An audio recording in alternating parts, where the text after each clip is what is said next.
Week 9 is here, and the quarterback landscape is finally starting to take shape. But just when we think we've got it all figured out, somebody like Tua or Daniel Jones reminds us that there's still chaos in the mix. Some studs are rolling, others are reeling, and there's a few names that are knocking on the door of QB1 status. So let's dive into the top 20 quarterbacks that you can trust headed into Week 9.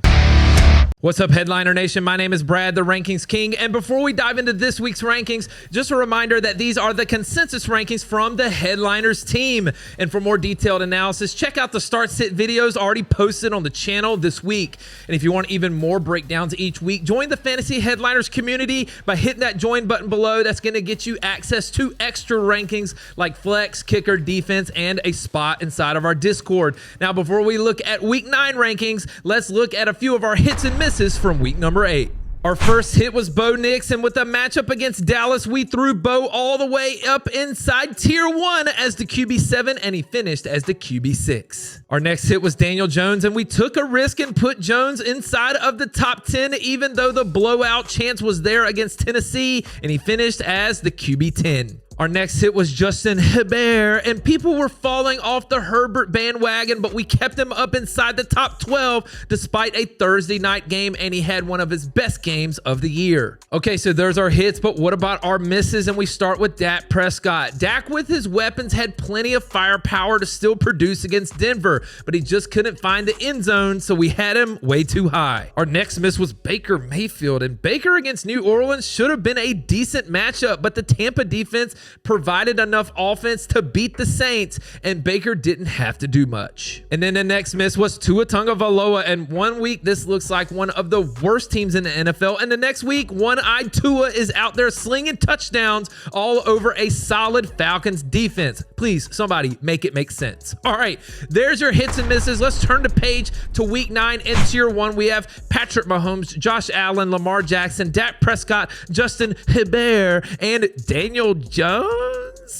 At number 1, we have Patrick Mahomes, and Mahomes is currently the number 1 quarterback in fantasy football. He scored at least 25 fantasy points per game in 5 straight games, and you know it's always fun when him and Josh Allen square off. At 2, we have Josh Allen, and Allen is going to have to keep his foot on the gas to beat this high-powered Chiefs offense. He's thrown for multiple touchdowns in 5 games this year, but this week we're going to need that added rushing upside. Coming in at number 3, we have Lamar Jackson, and he's currently questionable to play, but all signs are pointing to his return here. We don't need to sell you on Lamar Jackson, but one thing that does matter is this great matchup against Miami, who allows the 9th most fantasy points per game to quarterbacks on the year. At 4, we have Dak Prescott, and last week was a rough game for Dak, arguably his worst game of the year, but let's give some credit to the Denver defense. And now he gets a home game against the Arizona Cardinals, who won't be able to contain the Dallas passing game.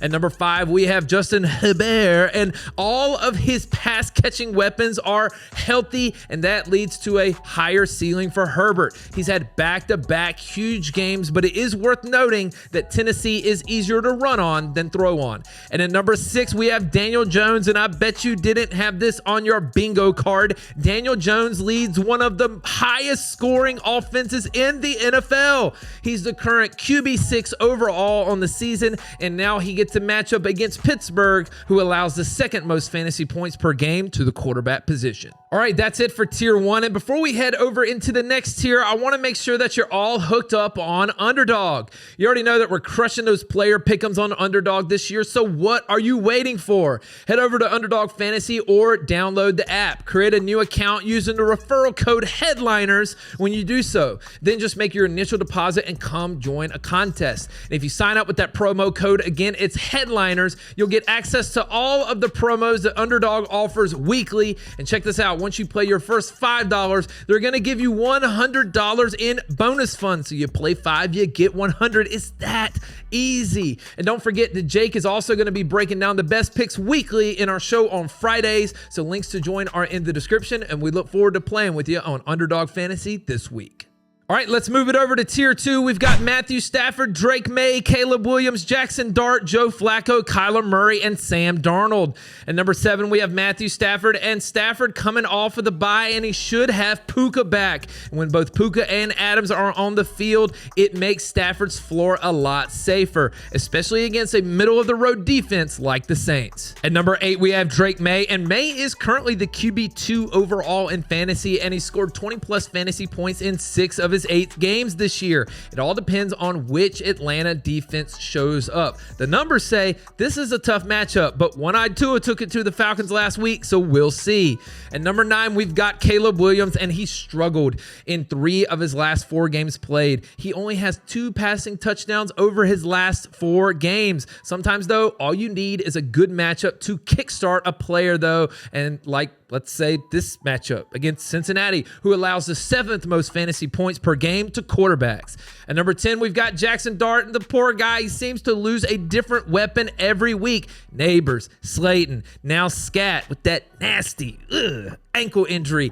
Despite all of that, he still has yet to score less than 17 fantasy points in a start this year, and he'll need some of that rushing upside this week against San Fran. At number 11, we have Joe Flacco, and Flacco is the QB6 overall since taking over the job in Cincy. He has 8 total touchdowns in 3 games, and now he gets a matchup against a Bears defense that allows just under 20 fantasy points per game to quarterbacks. At number 12, we've got Kyler Murray, and Kyler is coming off the bye, an injury, and he gets the best matchup possible. There is no team that allows more points to quarterbacks than the Dallas Cowboys. I also expect Dallas to get a lead and for Arizona to have to throw for all 4 quarters. Guys, if he's going to do it, this is the week. At number 13, we have Sam Darnold, and coming off of the bye, and he's been one of the most consistent quarterbacks this season. He had a bad game week 7, but that was against Houston. The matchup this week against Washington is much better. They allow the 6th most fantasy points per game to quarterbacks. All right, so that's tier 2. Let's look at tier 3. We've got Jared Goff, Jordan Love, Bo Nix, Trevor Lawrence, Matt Jones, Aaron Rodgers, and Tua Tagovailoa. At number 14, we have Jared Goff, and the matchup isn't horrible for Jared Goff. We just saw Justin Herbert destroy this Minnesota defense. The only reason it's harder to put Goff higher is the running game just takes away so many of the touchdowns in this offense every single week. At 15, we've got Jordan Love, and Love is coming off his best game of the season, but he may not have to do that as much to beat the Carolina Panthers, though. If Green Bay gets an early lead, they'll lean on the run in the second half of the ball game, and that lowers Love's ceiling. At 16, we've got Bo Nix, and Bo's been playing so great as of late. He has over 60 fantasy points in just his last 2 games alone. But this is a horrible time for a horrible matchup. There is no team in the NFL that allows fewer fantasy points per game to quarterbacks than Houston, and it's not even close. At 17, we have Trevor Lawrence, and he's also coming off the bye, but the biggest question here is, will he have Brian Thomas Jr. or not? The matchup isn't horrible against Vegas, but if he's without his top wide receiver, that could limit his upside, unless it's Travis Hunter season. At 18, we've got Mac Jones, and both Mac and Purdy are questionable to play. This would be a great matchup, though. The Giants allow the 3rd most fantasy points per game to quarterbacks on the season. The biggest issue could be the lack of mobility here against that Giants pass rush. At number 19, we have Aaron Rodgers, and I don't see how this Colts offense doesn't put up points against the Steelers in this matchup. Rodgers more than likely falls behind early and has to throw the entire game against the Colts defense that allows over 18 fantasy points per game to quarterbacks. At number 20, we have Tua Tagovailoa, and I have no idea how long pink eye lasts, but let's hope that it lasts another week for Tua's sake.